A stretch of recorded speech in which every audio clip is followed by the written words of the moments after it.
¿Cuál es la historia más espeluznante y verdadera que te pasó a ti o a alguien que conoces?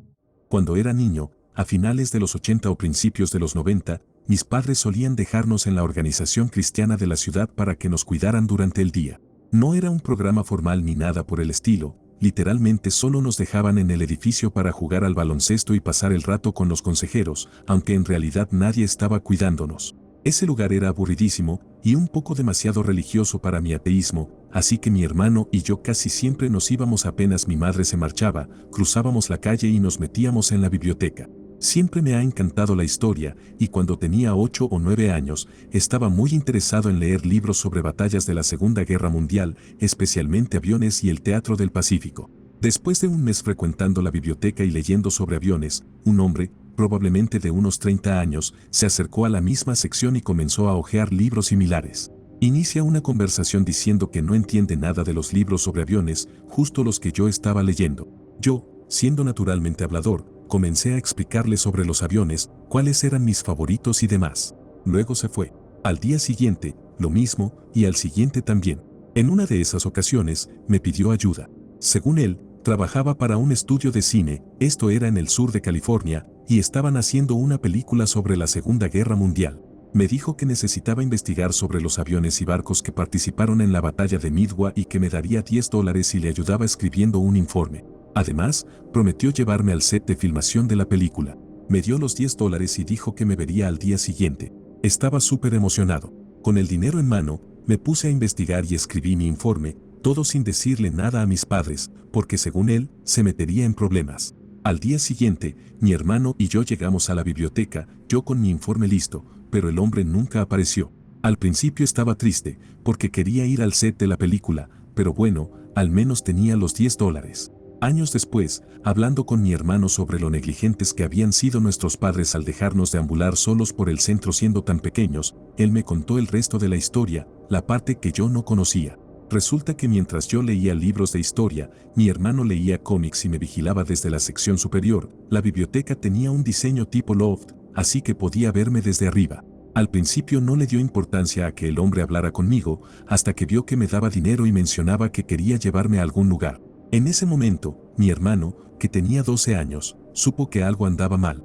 El día que el hombre me plantó, en realidad llegó a la biblioteca, pero mi hermano lo interceptó en el vestíbulo. Caminó directamente hacia él y le dijo que sabía lo que estaba haciendo y que, si no se iba de inmediato y no volvía nunca más, llamaría a la policía, que estaba a solo 2 calles, y les contaría todo. El hombre se puso nervioso, murmuró disculpas y excusas, y luego literalmente salió corriendo. Supongo que también ayudó que mi hermano, a los 12 años, ya medía casi 1.80 metros y pesaba unos 80 kilos. Así que, para resumir, mi hermano nunca me deja olvidar que me protegió de una situación peligrosa con una persona de intenciones siniestras.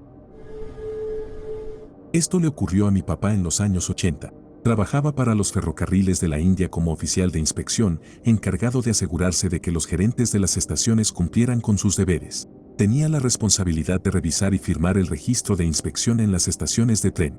Había un gerente notoriamente conocido por dormir durante las noches, beber y no registrar el movimiento de los trenes.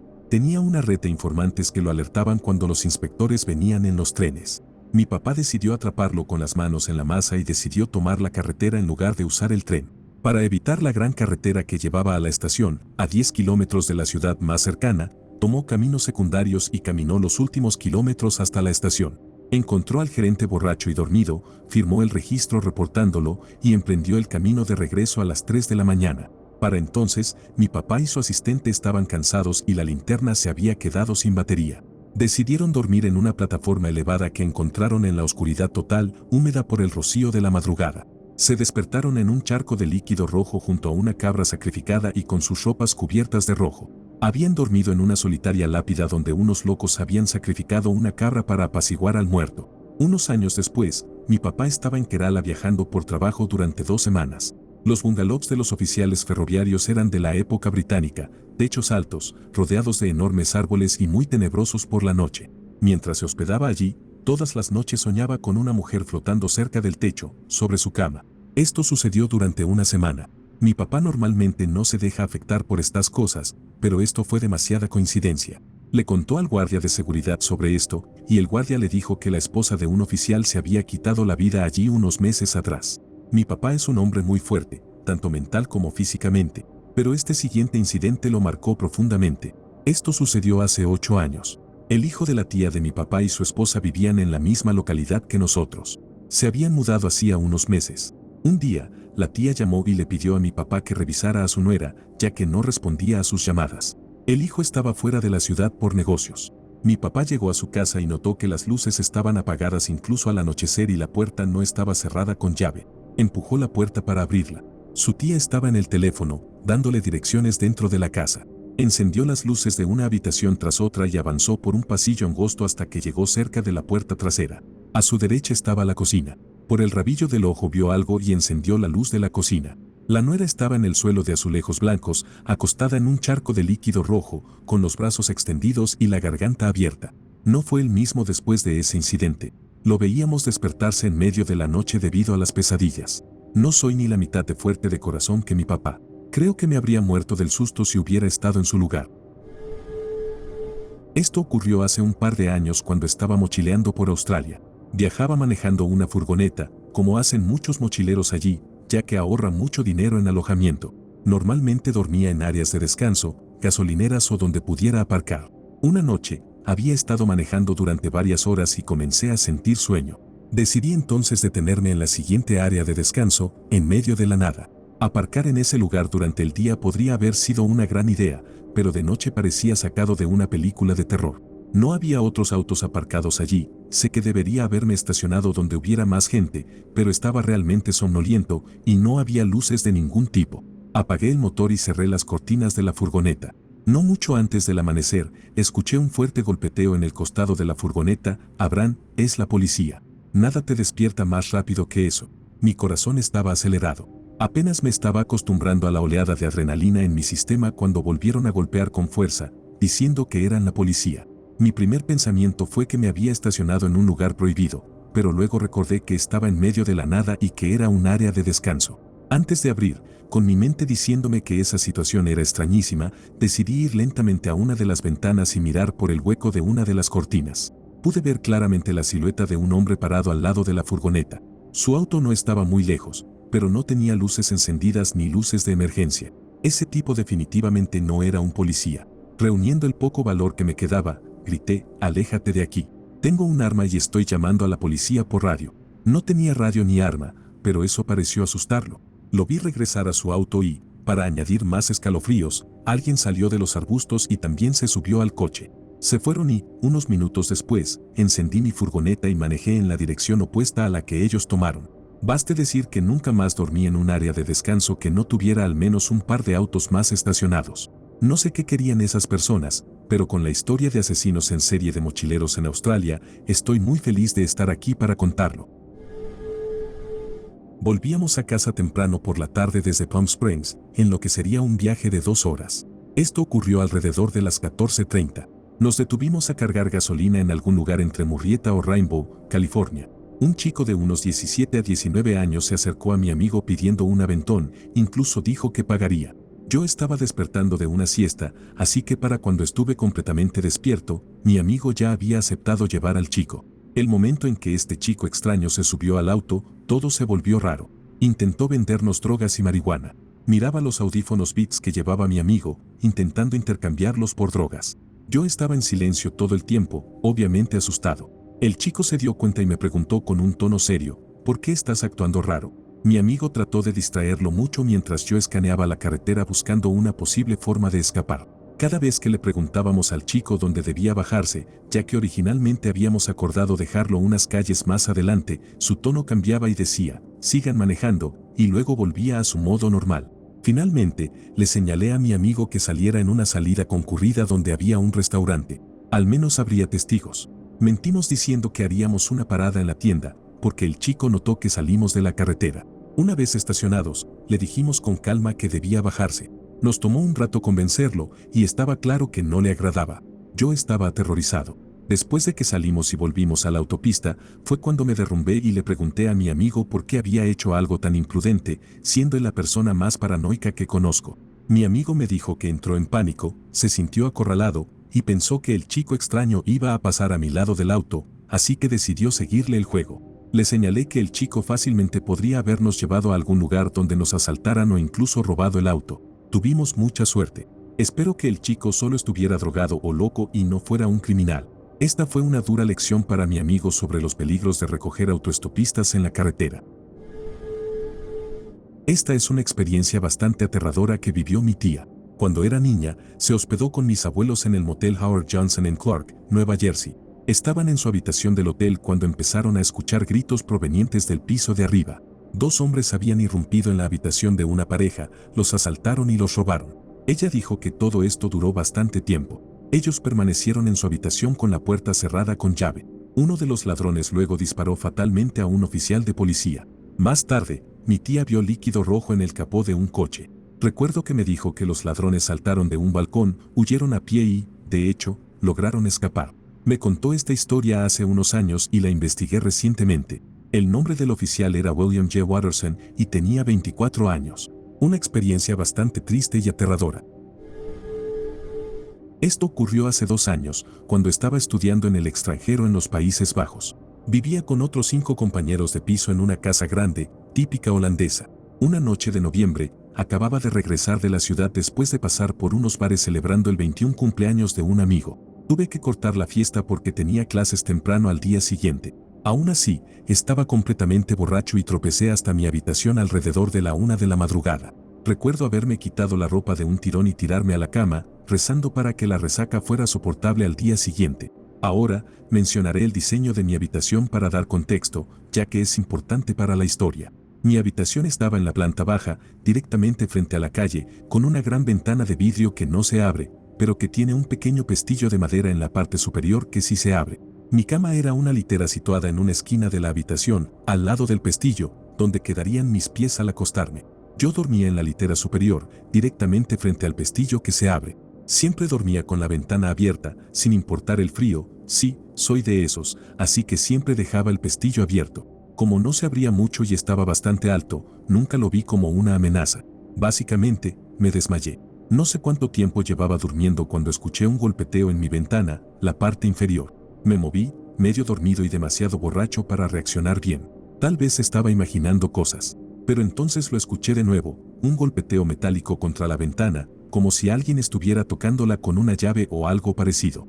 Nuevamente, pensé que podría ser un ebrio haciendo tonterías. Vivíamos en una zona estudiantil, y no era raro que estudiantes caminaran hacia y desde los bares cercanos a esa hora.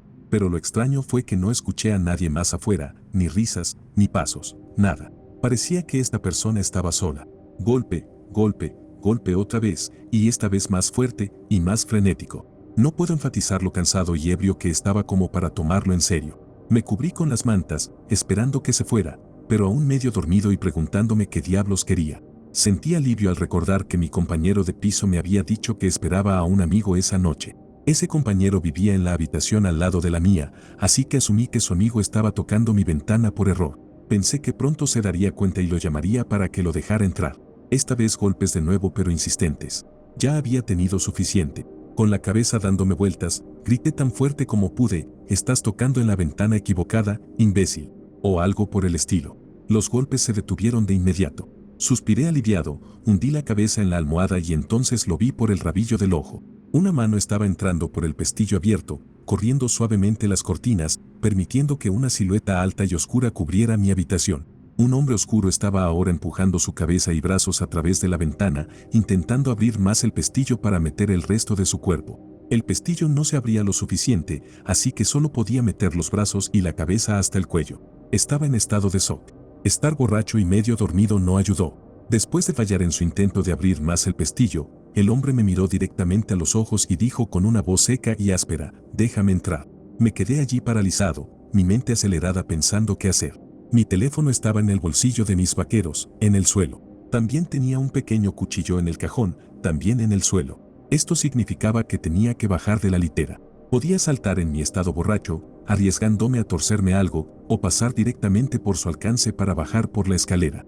Ninguna opción era buena.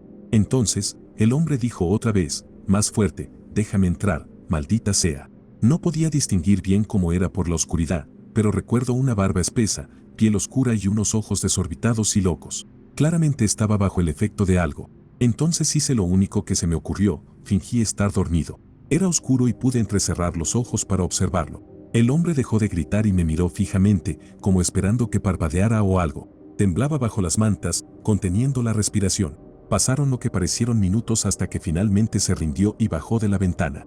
No me moví, no respiré. Esperé hasta estar seguro de que se había ido. Después de lo que debieron ser 10 minutos, me levanté de un salto, cerré el pestillo, corrí las cortinas, bajé de la litera, agarré mi teléfono y mi cuchillo, y corrí a la puerta principal para asegurarme de que estuviera cerrada con llave. Luego volví a mi cama, cuchillo en mano y el teléfono bajo la almohada, esperando que ese tipo regresara.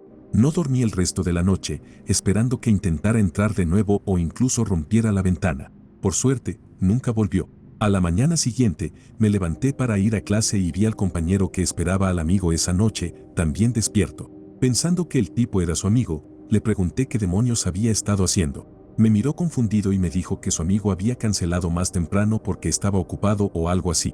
Debo haberme puesto pálido porque el compañero dijo que lo llamaría para asegurarse, y su amigo confirmó que no estuvo cerca de la casa esa noche. Esa noche me dio mucho miedo. No volví a dormir con el pestillo abierto durante un mes. ¿Quién diablos era ese tipo y qué quería? ¿Por qué intentaba trepar por mi ventana? Afortunadamente, nunca volví a verlo. En 1959, cuando tenía 11 años, mi familia estaba visitando a un primo de mi padre en Palo Alto, California. El primo de mi padre nos llevó al famoso restaurante Top of the Mark en San Francisco. Los niños no podían entrar, así que esperamos en el vestíbulo del ascensor, afuera del bar. Me subí al alféizar de una ventana para sentarme y me recosté contra el vidrio. Después de unos segundos, la ventana se abrió de golpe, me caí y quedé mirando al suelo a varios cientos de metros de distancia. No había nada de qué agarrarme, ya había pasado el punto de no retorno, la caída había comenzado. De repente, un brazo muy largo se extendió desde la ventana, agarró un puñado de mi chaqueta y me arrastró de vuelta al interior. Aterricé sobre mis pies y me giré para decir algo a la persona que acababa de salvar mi vida, pero no había nadie allí. Me volví hacia mi madre para preguntarle qué acababa de pasar, y ella simplemente levantó las manos y dijo, ni preguntes. No había nadie más allí excepto mi hermano, mi madre y yo. El día que cumplí 3 años, mi familia decidió ir de campamento con un grupo de familiares y amigos para celebrar algo parecido a un asado familiar. El día de mi cumpleaños fuimos a un campamento conocido junto a un bosque, y no había muchas personas allí ese fin de semana. Nos instalamos, mi papá estaba asando hamburguesas, y yo, junto con los otros niños, estábamos jugando cosas de niños, como al escondite. Estaba con mi mejor amigo de ese entonces, dentro del rango de vista del campamento, y, aparentemente, mi amigo se alejó por un momento. Después de eso, no tengo memoria de lo que ocurrió. Desaparecí, nadie sabe cómo sucedió. Mis padres estaban aterrados, todos buscándome en pánico. Me encontraron 2 horas después en una de las salidas del campamento, sentado al costado de la carretera con las piernas cruzadas, encima de un montón de ramitas y pequeñas ramas de árboles. Pero lo que viene después es la parte más extraña para mí. Después de que me encontraron y estábamos preparándonos para irnos, empecé a llorar desconsoladamente diciendo que estábamos olvidando a mi hermano, soy hijo único. Después de eso, mi mamá entró en pánico y comenzó una fase de aprendizaje sobre demonios y cosas así, empezó a poner sal en las entradas de nuestra casa y demás. Yo, por mi parte, seguía teniendo estos pensamientos muy vívidos, como si hubiera olvidado a mi hermano en algún lugar.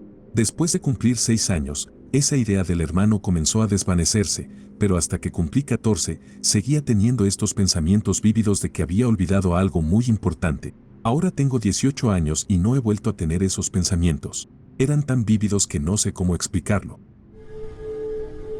Hace un par de años, mi familia y yo estábamos caminando por la cuadra de nuestra abuela, solíamos vivir con ella y consideramos esa casa como nuestro segundo hogar. A unas 2 cuadras de distancia, vimos una foto en el suelo. Parecía dañada por días, tal vez semanas de lluvia y de haber sido pisoteada o aplastada por autos. Cuando la recogimos, nos sorprendimos. Era una foto de nosotros, con los brazos alrededor del otro en esa pose genérica de foto de grupo. Había algunas cosas extrañas sobre ella. Nadie recuerda el evento en el que se tomó, nadie recuerda quién tomó la foto ni siquiera haberla tomado. La foto parecía haber estado en mal estado por al menos unos días, como si se hubiera mojado y secado varias veces. No estaba sujeta por nada, así que debió haber sido arrastrada por el viento un poco. Sin embargo, nos encontró y terminó justo frente a nosotros en ese momento exacto. Casi había olvidado esa foto. Crecí en un pueblo montañoso famoso por sus estaciones de esquí. Vivía en un área rodeada de bosques y, a menudo, tomaba un atajo a través del bosque para ir y volver de la casa de un amigo que estaba a poco más de 1 kilómetro. En casa de este amigo solía beber y fumar hierba y luego caminaba de regreso cuando terminaba, normalmente alrededor de la 1 o 2 de la mañana. Me encantaba hacerlo en invierno, porque si había luna llena iluminaba el bosque de una manera tan hermosa como inquietante. La nieve brillaba, blanca y resplandeciente, con sombras negras extendiéndose tras los árboles y arbustos. Generalmente me sentaba allí unos minutos antes de continuar mi camino a casa. Una noche estaba decidido a seguir con mi tradición, pero todos en la fiesta estaban extrañamente preocupados. Nunca antes les había importado que lo hiciera, así que ya el ambiente era raro. Cedí sus preocupaciones, pero propuse un compromiso, que me acompañaran hasta donde terminaba la calle y comenzaba el bosque. Solo tendría que atravesar un tramo del bosque de unos 50 metros y luego recorrer el tramo de mi calle. Todos parecieron satisfechos con la propuesta. Para ser honesto, mucho de esto podría deberse a mi estado de embriaguez y el efecto del cannabis, pero la experiencia aún me marca porque me despejó la mente al instante. Después de que me acompañaron hasta el borde del bosque, se despidieron, y yo estaba emocionado porque la luna llena iluminaba la nieve. Las únicas huellas eran las mías de más temprano ese día. Me senté en medio del bosque y me dejé envolver por la atmósfera. Tras mi versión de meditación, con la cabeza despejada, decidí finalmente terminar mi caminata a casa. Comencé a caminar y de inmediato se me fue el aliento al captar, con mi visión periférica, una figura con forma de puma de montaña. Me quedé inmóvil, con la esperanza de que no fuera a ser atacado. Miré directamente a la figura e intenté averiguar cuál sería mi mejor curso de acción, pero mientras me concentraba en ella, no podía saber si realmente estaba allí o si mis ojos me estaban jugando una mala pasada. No vi ningún movimiento, así que salí del bosque lo más rápido que pude. Hasta el día de hoy no estoy seguro de si solo fue mi imaginación, pero ser atacado de esa manera era una posibilidad muy real en el lugar donde vivía. Aunque, siendo realistas, probablemente sería más probable un oso que un puma. Aún así, la experiencia fue aterradora. Todos los veranos voy a la casa del lago de mis abuelos por unas semanas. En el centro del lago hay una pequeña isla con algunos árboles altos creciendo en ella.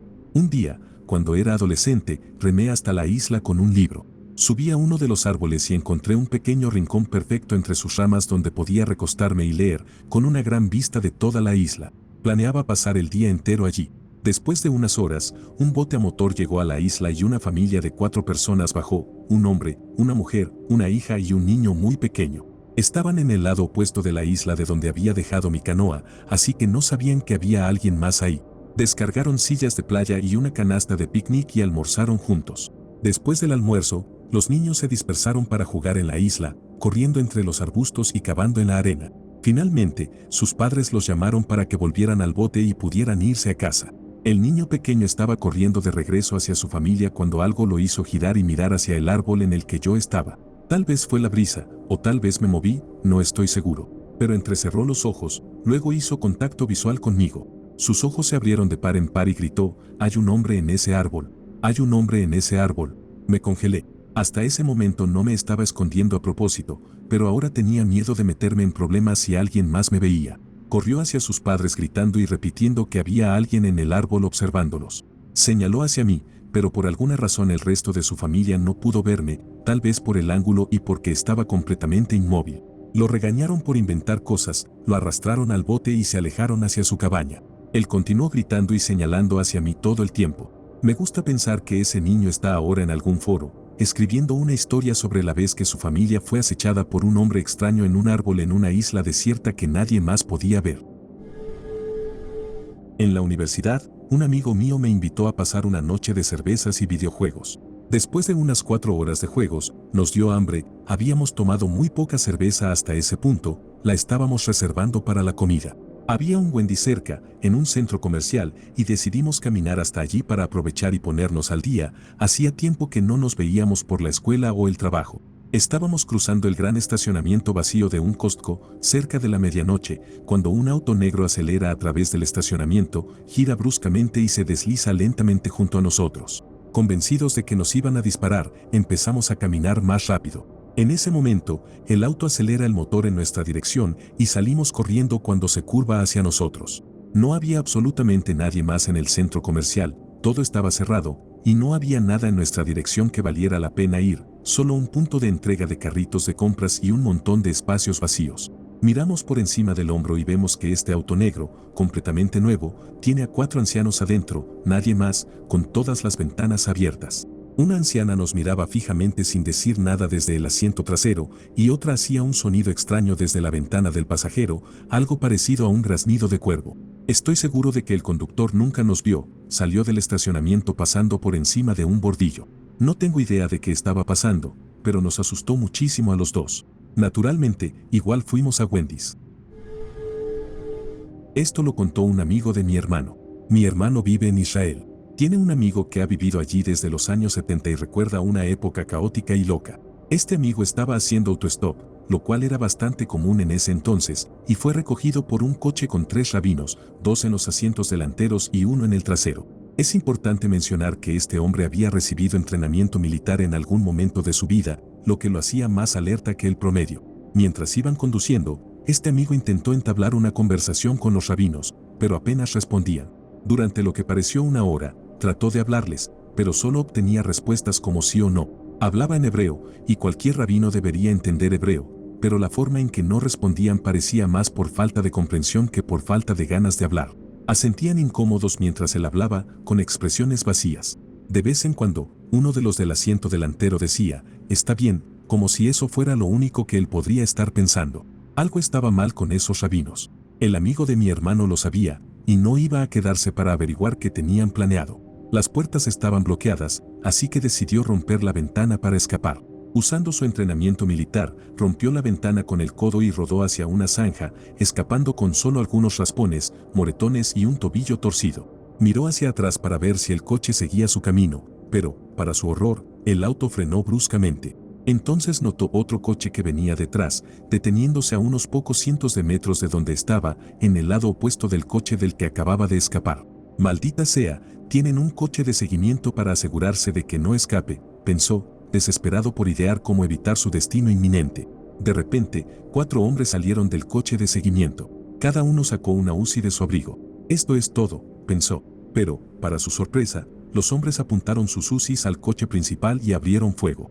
Resultó que el Mossad había estado siguiendo a esos terroristas, quienes se habían disfrazado de rabinos. Eso explicaba su limitado hebreo. Planeaban secuestrarlo y pedir un rescate a sus padres por una suma considerable. Resultó que ya habían secuestrado a otras personas y el Mossad tenía órdenes de eliminarlos en cuanto tuvieran la oportunidad. Su escape les permitió tomar acción. Hay un lugar en medio del bosque, vivo en el sur, donde todos los que andan en cuatrimotos, motos de cross y similares van a hacer lodo, literalmente, rodar por el barro hasta quedar completamente cubiertos. Una vez, estaba pasando el rato con mi hermano y algunos de sus amigos. Supongo que ellos eran de fuera o algo así, porque mi hermano estaba tratando de describirles este lugar para convencerlos de ir a andar por ahí, beber y hacer tonterías juntos. Después de hablar de lo locas que eran las colinas y de los pozos de barro para derrapar y salpicar a todos, mi hermano les dice, pero tienen que tener cuidado, porque no quieren que los atrapen ahí después de que oscurezca. Cuando empieza a oscurecer, se van tan pronto como sea malditamente posible. Esto despertó la curiosidad de sus amigos, así que le preguntaron por qué. Uno de los chicos locales que estaba con nosotros contó que él y otros 2 o 3 chicos habían ido ahí con sus camionetas, estuvieron jugando en el barro todo el día y luego fueron lo suficientemente estúpidos como para quedarse después del anochecer. Dijo que un montón de gente loca con palos y piedras salió del bosque, golpeando sus camionetas, lanzando piedras a las ventanas, trepándose al capó, tratando de abrir las puertas y meterse por las ventanas y el techo solar, mientras gritaban y los amenazaban hasta que huyeron de ahí. Pero eso no es lo más aterrador o extraño, aunque yo me habría cagado si me pasara algo así. Mi hermano tenía un amigo al que recuerdo vívidamente que solía frecuentar mucho. Hasta que contó esta historia, nunca me pregunté por qué dejé de verlo o por qué ya no estaba cerca, e incluso, admito que casi olvidé que existía. Mi hermano contó que siempre había habido historias de rednecks consanguíneos y locos, literalmente sus palabras, viviendo no muy lejos de este lugar para hacer lodo. Después de que el chico contara la historia de la gente del bosque, mi hermano añadió que, tras una noche de fiesta y mucho alcohol, uno de sus amigos decidió ir a ese lugar en su motocross. Mi hermano insistió en que no lo hiciera, porque todos habían escuchado las historias sobre las personas que supuestamente vivían ahí, y como no eran nada amigables con quienes se acercaban. Borracho y buscando hacer tonterías, su amigo no le hizo caso. Tras estar desaparecido por un par de días, fueron al lugar para ver si seguía ahí. Encontraron su moto de cross destrozada y abandonada, pero nadie ha vuelto a ver o saber de él desde entonces. No podía creerlo cuando mi hermano contó todo esto, ya que recordaba a ese chico como alguien que siempre estaba con mi hermano, incluso desde que yo era mucho más joven. Pero lo decía completamente en serio, e incluso mi mamá confirmó que es verdad que desapareció y no lo han encontrado, aunque no sabe qué pensar de la gente del bosque ni del lugar. La teoría es que las personas que viven aisladas en lo profundo del bosque, que podrían o no ser una familia de extraños, quizá consanguíneos, aunque tómenlo con escepticismo, lo desvivieron por acercarse demasiado a su territorio. Y si la otra historia es cierta, sobre cómo esas personas intentaron entrar en sus camionetas para sacarlos y golpearlos con piedras y palos, y si ese chico, que realmente desapareció, fue ahí la noche en que desapareció, no me sorprendería en absoluto si algo mucho peor fue lo que realmente le sucedió. Esto me pasó a mí y a un grupo de amigos cuando teníamos poco más de 20 años. Como parte de nuestra tradición anual, durante el fin de semana largo de Pascua, solíamos conducir hasta la cima de una cordillera a unas 2 horas al norte de Sydney después de salir del trabajo el viernes. En fin, llegamos a la cima y, como siempre, nuestro lugar habitual estaba desierto. Armamos el campamento y comenzamos a tomar cervezas. 2 horas después, todos estamos medio ebrios, bromeando como de costumbre, cuando uno de mis amigos comienza a llorar de la nada, literalmente sollozando. Nunca había visto llorar a este hombre y lo conozco desde hace casi toda mi vida. Todos decimos que carajo, al unísono porque, como dije, fue completamente inesperado. Y él simplemente dice, no sé, solo me siento como mal. Todos lo dejamos pasar, pensando que quizás tenía algún problema que no quería compartir, lo cual está bien, así que seguimos tomando. Terminamos yendo a dormir alrededor de la 1 de la mañana o algo así. A eso de las 3 de la mañana, me despierto y escucho a otros hablando, así que me levanto, y la mayoría de los chicos están alrededor de la fogata hablando de sueños rarísimos que habían tenido. Al final, decidimos irnos al día siguiente porque el ambiente era raro. Cuando llego a casa, no pienso mucho más en eso hasta el lunes por la tarde, cuando mi madre, que trabaja en una escuela, llega a casa molesta porque uno de sus estudiantes de 8º grado se había quitado la vida. Resulta que el chico había subido la misma montaña el jueves y decidió terminar todo cerca de una cascada que estaba a no más de 100 metros de nuestro campamento. No lo encontraron hasta el domingo, lo que significa que estuvo colgado allí todo el tiempo que estuvimos acampando. Fue algo muy loco en ese momento. Quizás fue una coincidencia, pero nunca antes habíamos sentido un ambiente tan raro en el grupo y llevábamos años acampando en ese mismo lugar. Crecí en un lugar aislado en un parque nacional, así que todo estaba bastante alejado. Mi hermano y yo íbamos a la misma escuela primaria, 30 niños, desde jardín de infantes hasta 6º grado, así que tomábamos el autobús juntos cada día de ida y vuelta. Un día, llegamos a casa y entramos. Justo al cruzar la puerta principal, noto que la luz del cuarto de mis padres está encendida. Mientras miro, veo una mano que sale de más adentro de la habitación y apaga la luz. Agarro un martillo, y mi hermano toma un pequeño bate de plástico. Yo probablemente estaba en 5º grado, él en jardín o 1er grado, y comenzamos a avanzar sigilosamente por el pasillo. Entonces me doy cuenta de lo estúpido que es todo esto y vuelvo a la sala de estar. Trato de llamar a la oficina de mi mamá, pero termina contestando el jefe de su jefe. Al principio, parece molesta, pero se queda completamente en silencio cuando le digo que creo que hay alguien en la casa. Me dice que agarre a mi hermano y vaya a la casa del vecino ya. Cruzamos el patio hasta la casa de los vecinos, que ya habían sido avisados, y nos quedamos observando nuestra casa. En unos minutos, 3 guardabosques del parque llegan a toda velocidad en la entrada y entran corriendo a mi casa con las armas desenfundadas. Pocos minutos después, regresan y nos preguntan si habíamos movido algo en la casa, además del martillo y el bate. Mis padres no nos dijeron nada hasta unos años después, pero descubrieron que una ventana había sido forzada, la malla arrancada, y que había un cúter y un cuchillo de caza en la cómoda del cuarto de mis padres que no pertenecían a nadie de la familia. Aún me da escalofríos pensar en lo que podría haber pasado con mi hermano y conmigo si no me hubiera acobardado y decidido llamar a mi mamá. Nunca he contado esta historia. Quizá no recuerde cada detalle, ya que, por alguna razón, nunca se ha vuelto a mencionar desde entonces. Mis 2 hermanas mayores jugaban softball por todo el país cuando yo era pequeño, así que visitábamos muchos lugares diferentes. Estábamos fuera del estado, en un campo de softball que tenía una sala de juegos junto al puesto de concesiones, lo cual era un regalo caído del cielo, así que mis amigos y yo, que también éramos hermanos menores de las jugadoras, pasábamos todo el día en los juegos.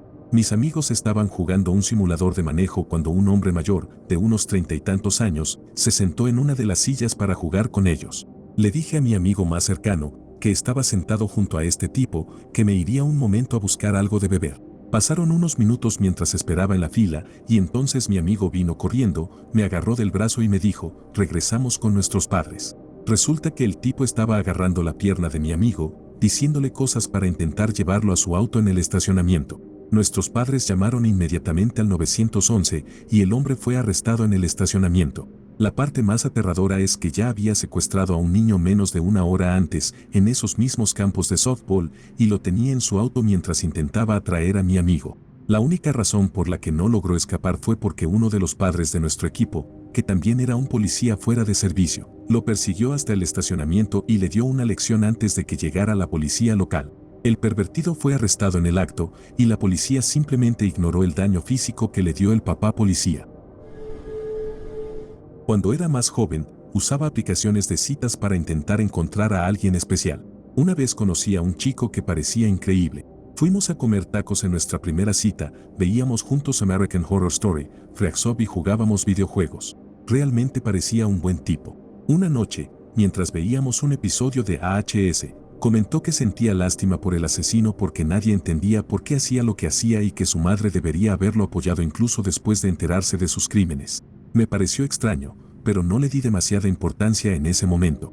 Unos meses después, empezamos a ponernos más serios, aunque no me sentía lista para formalizar la relación. La noche de Halloween, me invitó a una fiesta en casa de su hermana.